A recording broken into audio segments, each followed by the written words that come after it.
अब हनुमान का धर्म है आपकी सहायता करना। हनुमान उस राक्षस को आपसे विवाह नहीं करने देगा।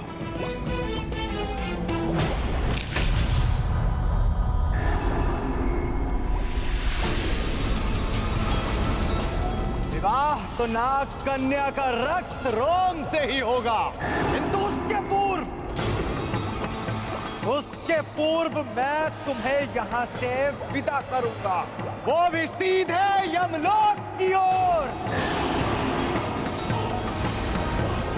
बहुत समय से व्याकुल थे मेरे ये हाथ तुम्हारे अंत के लिए।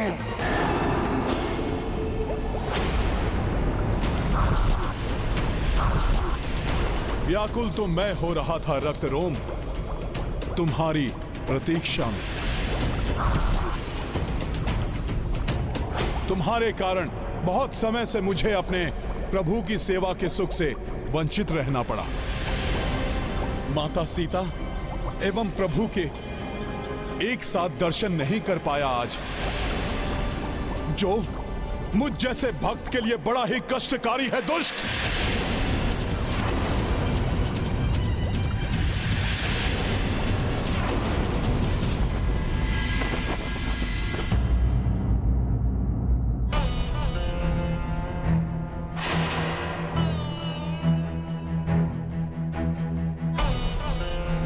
प्रजा का यह दृष्टिकोण मेरी कल्पना से भी परे है। मैंने तो कभी यह सोचा भी नहीं था कि प्रजा के ऐसे विचार होंगे,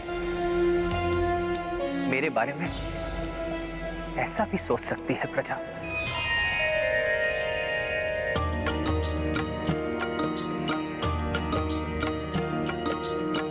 इत शठ पे क्रोधित कपिराई,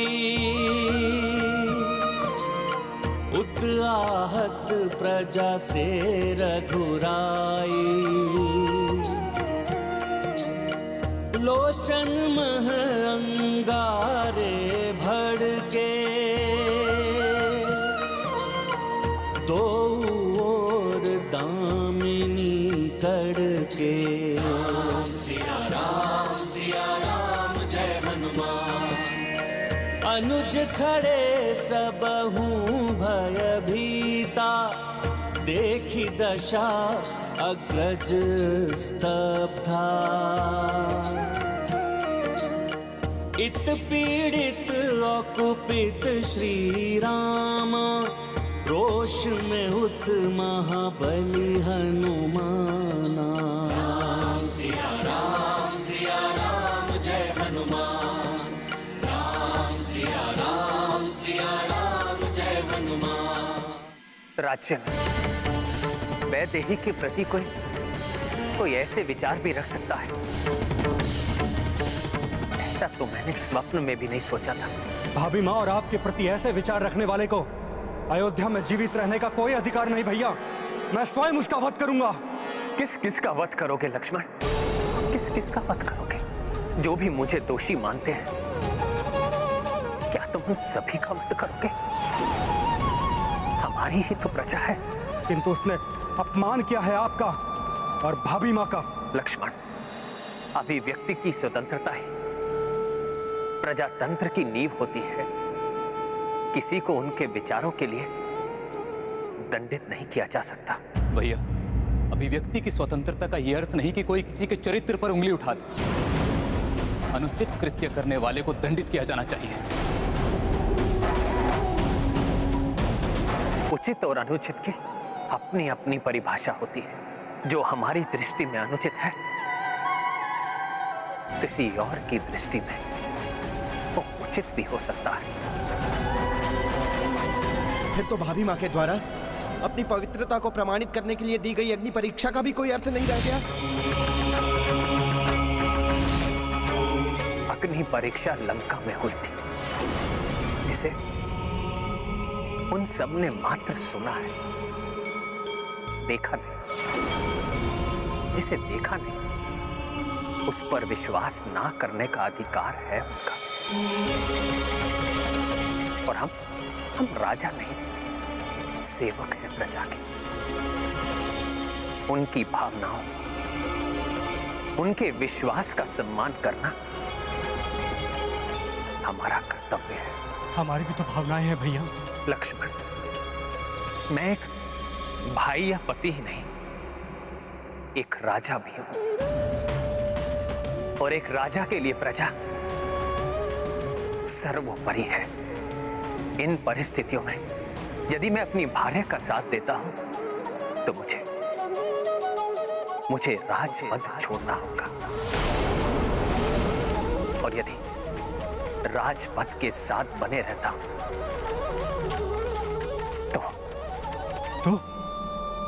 तो क्या भैया, क्या आप भाभी मां को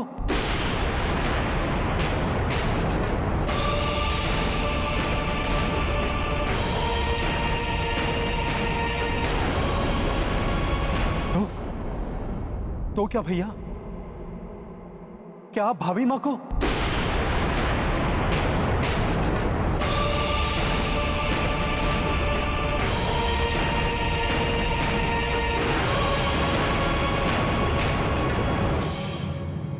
छोड़ना पड़ेगा?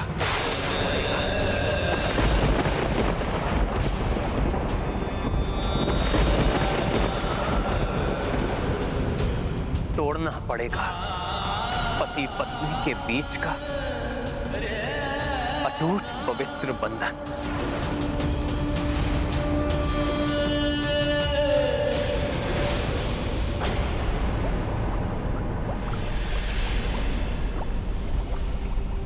कच्चे धागों का अटूट बंधन होता है विवाह रक्तरोम। पवित्र संबंधों का गठजोड़ है विवाह, ना कि अपने स्वार्थ की पूर्ति के लिए की गई मात्र एक संविदा, वो भी वधू की इच्छा के विरुद्ध। ये जघन्य कृत्य ही नहीं, एक महापाप है। रक्तरोम, ये जघन्य कृत्य करने का तुमने सोचा भी तो कैसे? जघन्य कृत्य, हनुमान।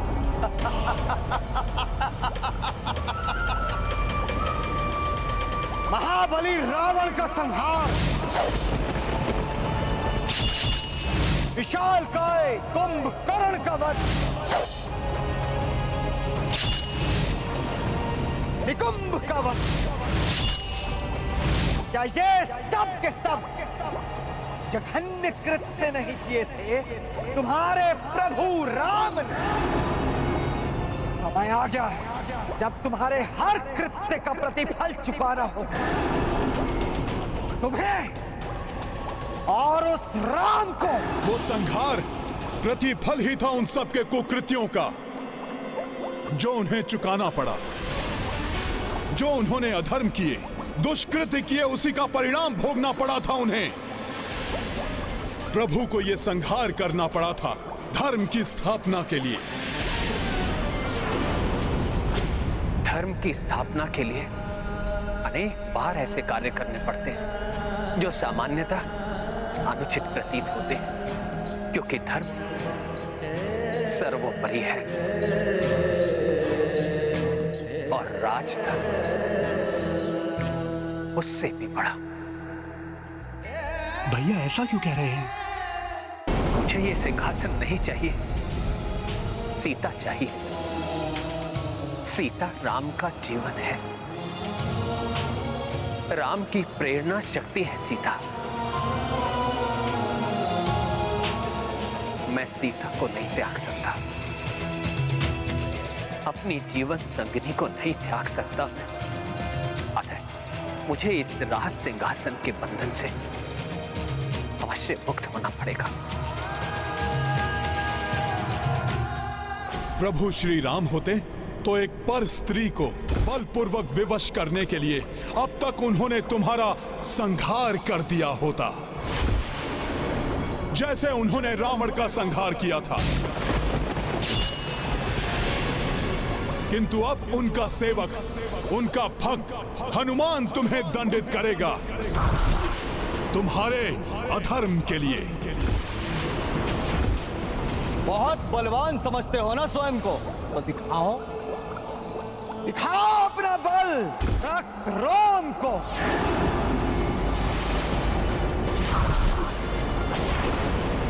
जय श्री राम।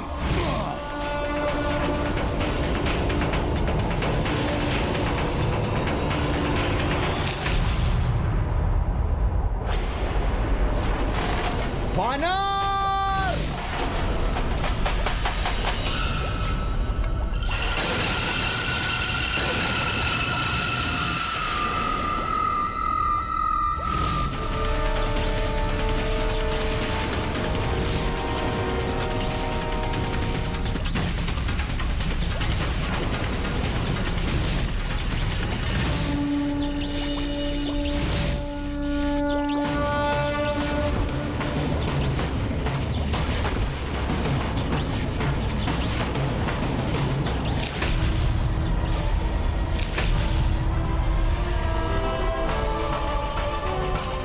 का संहार करने वाले हनुमान पहले तेरा संहार करेगा और उसके पश्चात तेरे राम का।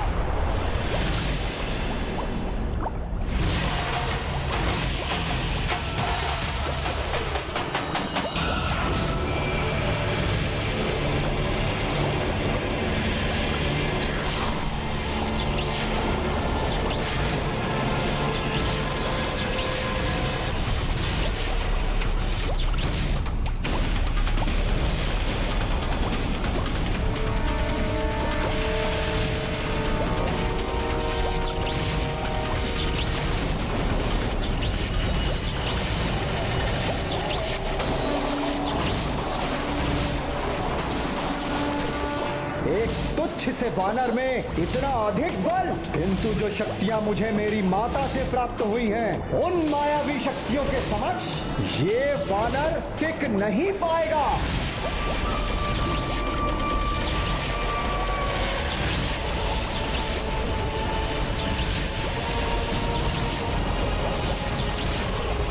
हनुमान, जीवित नहीं बचोगे तुम।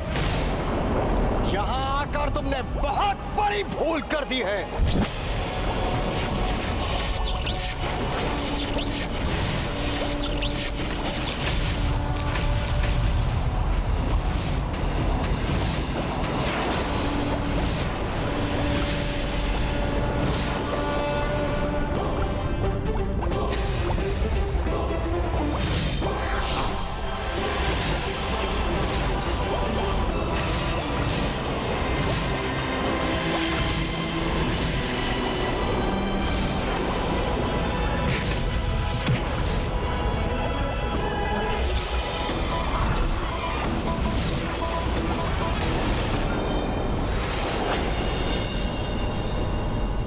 यद्यपि मैं ज्येष्ठ हूं तुम सबसे, फिर भी एक विनती करता हूं तुम सबसे कि तुम में से कोई एक इस राज सिंहासन को संभाल ले। मेरे प्रिय भाइयों, इस राज मुकुट को धारण करके अपने भैया राम और अपनी भाभी सीता पर दया करो और मुझे इस बोझ से मुक्ति दिलाओ। राम को सीता को त्यागने के पाप से रोक लो। हम दोनों को वन जाने की अनुमति दे दो।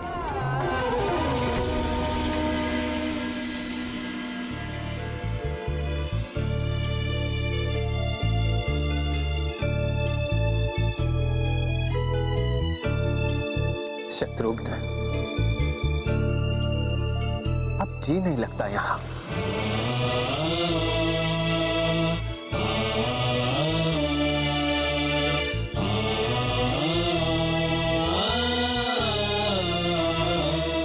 मुक्त कर दो मुझे इस उत्तरदायित्व से।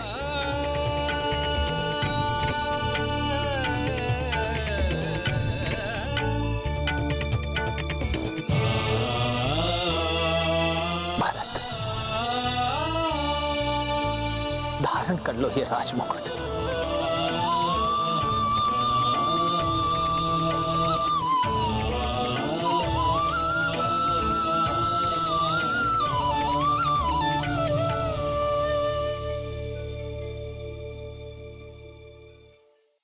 हम ऐसे किसी में इतनी शक्ति नहीं जो आपका मुकुट धारण कर सके। हाँ भैया, आपके सिंहासन को स्पर्श करने के योग्य हम में से कोई भी नहीं। हम तो आपके चरणों की मात्र धूल हैं। हम अग्नि धारण कर सकते हैं अपनी शीश पर, किंतु आपका मुकुट नहीं। भैया भैया कहकर भी अपने भैया के जीवन को बोझ मुक्त नहीं करना चाहते तुम सब। मुझे अपनी सीता से विलग मत होने दो, मत होने दो विलग।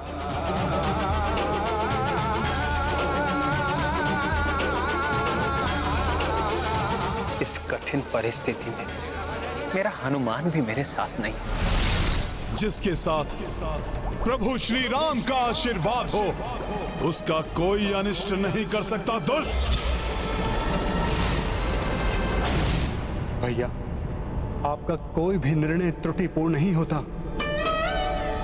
किंतु इस संवेदनशील विषय पर निर्णय लेने में शीघ्रता ना करें भैया। एक तुच्छ से धोबी ने कुछ कह दिया और उसकी बात सुनकर आपने इतना बड़ा निर्णय ले लिया। भैया, जितने मुंह उतनी बातें। अपना स्वार्थ साधने के लिए मनुष्य अपने अनुसार बातें बना लेते हैं। उनकी बात पर यदि इस प्रकार से निर्णय लेने लगे, जीवन दुभर हो जाएगा। ये कोई अपराध नहीं है भरत, ये तो एक सोच है। आज एक धोबी ने प्रश्न किया, कल को ये बात फैलेगी तो कोई दूसरा प्रश्न करेगा,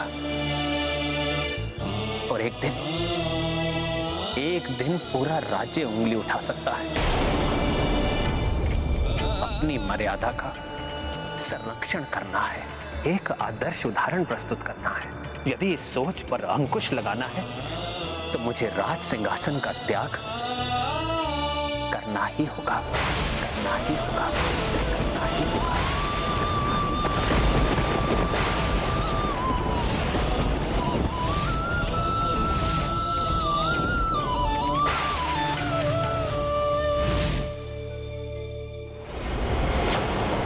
प्रभु श्री राम के स्मरण से मन विचलित क्यों हो रहा है? कहीं कोई अनिष्ट तो नहीं होने वाला है?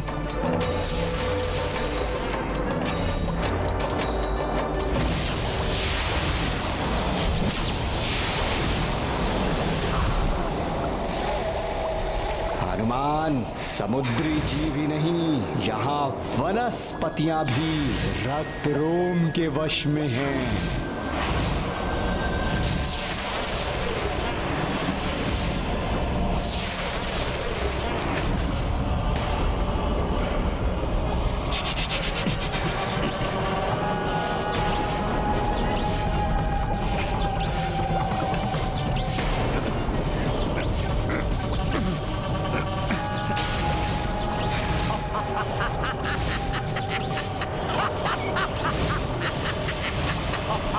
जय श्री राम।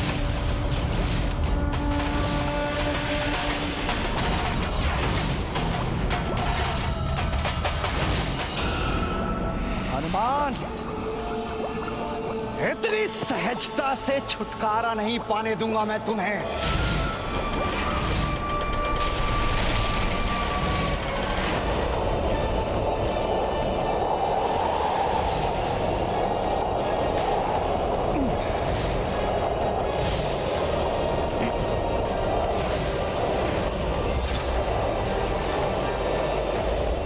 हनुमान, तुम्हारी ये देह वज्र समान है ना, किंतु अब तुम्हारी यही देह इस हिम की शीतल कठोरता के भीतर बंदी बनकर रह जाएगी। लौह से भी अधिक सुदृढ़ है इस हिम की शीतल कठोरता।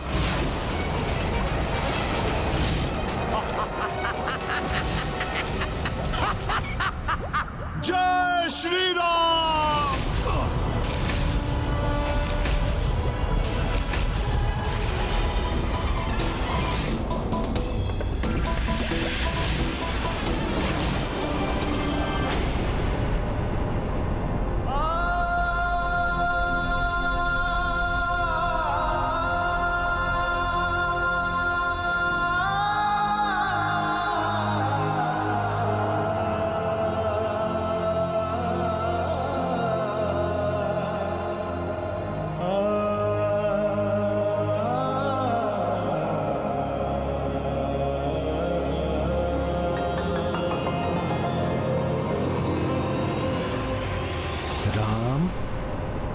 राम राम राम।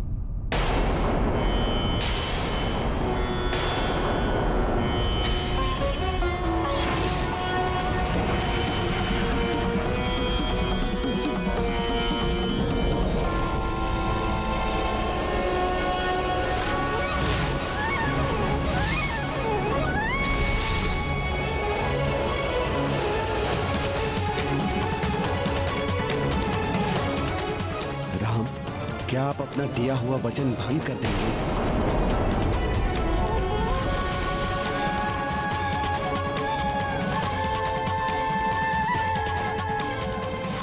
क्या आप अपनी प्रतिज्ञा तोड़ देंगे राम, जो आपने भरी सभा में सबके समक्ष की थी? अपने राज्याभिषेक से पूर्व सूर्यदेव को साक्षी मानकर लिए गए प्रण को भूल गए राम।